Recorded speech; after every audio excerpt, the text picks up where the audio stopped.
एक मेरा कौतूहल भरा प्रश्न है कि हर मनुष्य अपना ही सिर्फ कल्याण चाह रहा है, लेकिन संपूर्ण विश्व का कल्याण कैसे होगा जो कि हर मनुष्य उस सतमार्ग को धारण करके चल सके। थोड़ा उस पर प्रकाश डालने की कृपा कीजिए।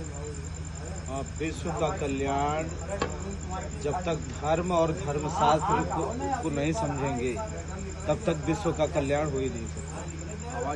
क्योंकि धर्म के नाम पर अगर देखा जाए तो संसार में तरह तरह की रूढ़ियां, तरह तरह की कुरीतियां, तरह तरह की पूजा पद्धतियां फैली हुई हैं। लेकिन धर्म जब तक ऐसे तत्वदर्शी महापुरुष का शरण सानिध्यता नहीं प्राप्त होता तब तक कोई धर्म को समझ ही नहीं सकता।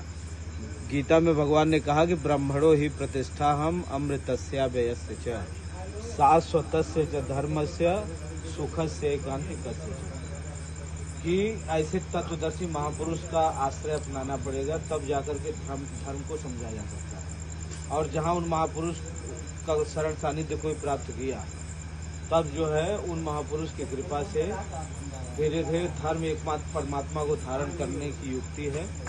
और ये तब समझ में आएगा जब धर्मशास्त्र को समझेंगे। श्रीमद् भगवद गीता भाष्य यथार्थ गीता, इसमें पूरी की पूरी साधन पद्धति है, धर्म की राह है।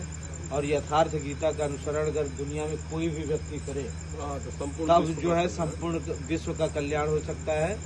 और गीता के अनुसार जब चलना प्रारंभ करेंगे तब ऐसे महापुरुष का शरण सानिध्य उसमें समझ में आएगा कि आवश्यक है। और महापुरुष की अगर शरण सानिध्यता मिल गई तब जाकर के उनकी कृपा से ही विश्व का कल्याण हो सकता है। और उसके लिए कबीरदास जी ने कहा कि साचा सद्गुरु ना मिला, मिली न साची सीख, देश जति का बनाए के घर घर मांगत भी।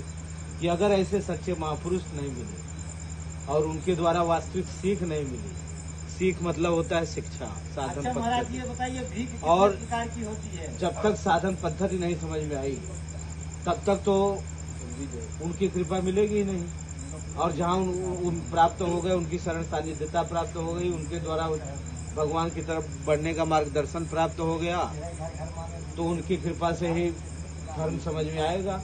और अगर उस राह पे कोई नहीं चल रहा है तो सन्यासी का भेष बनाने के बाद भी केवल उदर तृप्ति के लिए पूरा संसार जीवन यापन कर रहा है।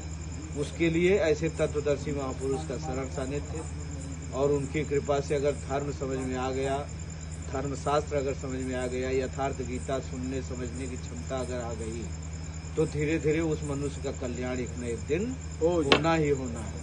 बोलो श्री सद्गुरुदेव भगवान की जय।